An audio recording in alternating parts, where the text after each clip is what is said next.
ക്യാമ്പിലെ തമ്മിൽ തല്ലിൽ KSU നേതൃത്വത്തിന് വീഴ്ച പറ്റിയെന്ന് KPCC അന്വേഷണ കമ്മീഷൻ. സംഭവത്തിൽ ഗുരുതര അച്ചടക്ക ലംഘനം നടന്നുവെന്നും തമ്മിൽ തല്ല് ഉണ്ടായെന്നും KPCC അന്വേഷണ കമ്മീഷൻ. ക്യാമ്പ് നടത്തിയത് KPCCയുമായി ആലോചിച്ചിട്ടല്ലെന്നും KPCC പ്രസിഡന്റിനെ ക്യാമ്പിലേക്ക് ക്ഷണിച്ചില്ലെന്നും കമ്മീഷൻ റിപ്പോർട്ട്. സംഘർഷ ദൃശ്യങ്ങൾ കൈരളി ന്യൂസ് പുറത്തുവിട്ടതിനെ തുടർന്നാണ് KPCC അധ്യക്ഷൻ 3 അംഗ കമ്മീഷനെ നിയോഗിച്ചത്. നെയ്യാർ ഡാമിൽ വെച്ച് നടന്ന KSUവിൻ്റെ തെക്കൻ മേഖല പരിശീലന കളരിയിൽ വെച്ചാണ് KSUവിൻ്റെ സംസ്ഥാന നേതാക്കൾ തന്നെ പരസ്പരം ഏറ്റുമുട്ടിയത്. മദ്യപിച്ച് ലക്കുകെട്ട് പരസ്പരം നേതാക്കൾ കയ്യാങ്കളിയിലെത്തി. ഏറ്റുമുട്ടി ക്രൂരമായ മർദ്ദനവും ഈ പഠന ക്ലാസ്സിൽ രാത്രി നടന്നു. KSUവിൻ്റെ 2 നിയോജക മണ്ഡലം പ്രസിഡന്റുമാർക്കാണ് ഗുരുതരമായ പരിക്കേറ്റത്. ഇതിൻ്റെ ദൃശ്യങ്ങൾ ആദ്യം കൈരളി ന്യൂസാണ് പുറത്തുവിട്ടത്.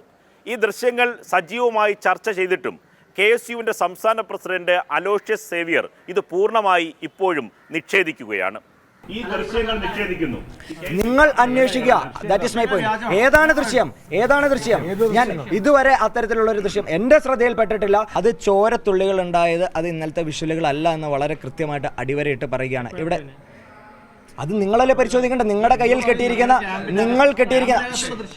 നിങ്ങൾക്ക് കിട്ടിയിരിക്കുന്ന വിഷ്വൽ ഏതാണെന്ന് നിലവിൽ ഞാൻ പരിശോധിച്ചിട്ടില്ല. പാറശാല നിയോജക മണ്ഡല പ്രസിഡന്റ് സുജിത്തും നെടുമങ്ങാട് നിയോജക മണ്ഡലം പ്രസിഡന്റായിട്ടുള്ള അഭിജിത്തും ഈ ക്യാമ്പിൽ പങ്കെടുത്തു. ഞാൻ ചോദിക്കട്ടെ, ഈ ക്യാമ്പിൽ ഒരു ചോദ്യത്തിന് ഒന്നല്ല, ഇത്രയും നിങ്ങൾ ചോദിച്ച കുറേയേറെ ചോദ്യങ്ങൾക്കല്ല ഞാൻ മറുപടി പറഞ്ഞു. ഇവിടെ പങ്കെടുത്ത ക്യാമ്പ് ഡെലിഗേറ്റ്സ് ആരൊക്കെയാണ്, എത്ര നേരം അവർ പങ്കെടുത്തു, ഏതെല്ലാം സെഷനുകൾ അവർ പങ്കെടുത്തു, അത് തൽക്കാലം കൈരളിയുടെ ഓഫീസിനോ മറ്റ് ആളുകൾക്ക് കൈമാറേണ്ടുന്ന സംഘടനാപരമായിട്ടുള്ള ആവശ്യം ഞങ്ങൾക്കില്ല. അത് ഞങ്ങൾ കൃത്യമായി ഞങ്ങളുടെ ക്യാമ്പുകളിൽ ഞങ്ങൾ പറയുന്നു. പരിക്കേറ്റ് ചികിത്സയിലാണെങ്കിൽ നിങ്ങൾ അതിൻ്റെ അണിയറ കഥകൾ നിങ്ങൾ അതിനെപ്പറ്റി എല്ലാം അന്വേഷിക്കുക. അല്ല, നിങ്ങൾ അന്വേഷിക്കുക. പിന്നെ നിങ്ങളുടെ മാധ്യമധർമ്മം എന്താ? നിങ്ങളുടെ മാധ്യമ പ്രവർത്തനം എന്താ? ചുമ്മാ റേറ്റിംഗിന് വേണ്ടിയിട്ട് വാർത്ത ഇടുക എന്നതല്ലല്ലോ നിങ്ങളുടെ അജണ്ട. കൈരളി ന്യൂസ് പുറത്തുവിട്ട വാർത്തയെ തുടർന്ന് KPCC വളരെ ഗൗരവമായി തന്നെ വിഷയത്തിൽ ഇടപെട്ടു. 3 അംഗ കമ്മീഷനെയും നിയോഗിച്ചു. കമ്മീഷൻ അംഗമായിട്ടുള്ള MM നസീർ ഈ ക്യാമ്പ് നടക്കുന്ന സ്ഥലത്ത് തന്നെ നേരിട്ട് എത്തിച്ചേർന്ന് പ്രാഥമികമായ പരിശോധന നടത്തി.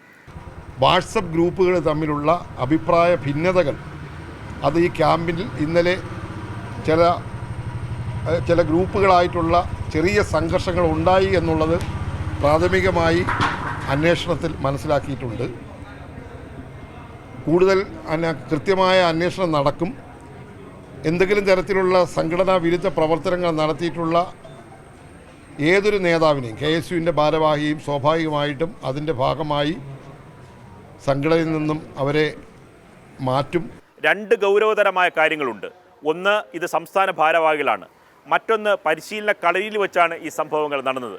മറ്റൊരു പ്രധാനപ്പെട്ട കാര്യം, ഈ രാത്രി ഈ സംഘടന നടക്കുമ്പോൾ ബഹുഭൂരിപക്ഷം വരുന്ന നേതാക്കളും മദ്യപിച്ചിരുന്നു എന്ന വാർത്തയാണ്. KSUവിൻ്റെ പ്രധാനപ്പെട്ട നേതാക്കൾ മദ്യപിച്ച് ഒരു ക്യാമ്പിൽ പങ്കെടുത്തു എന്നതാണ് വളരെ ഗൗരവതരമായ കാര്യം. പക്ഷേ ഇപ്പോഴും KSUവിൻ്റെ നേതാക്കൾ ഇത് നിഷേധിക്കുന്നതാണ് അത്ഭുതകരമായ കാര്യം. നിർഭചക്രവർത്തി, കൈരളി ന്യൂസ്, തിരുവനന്തപുരം.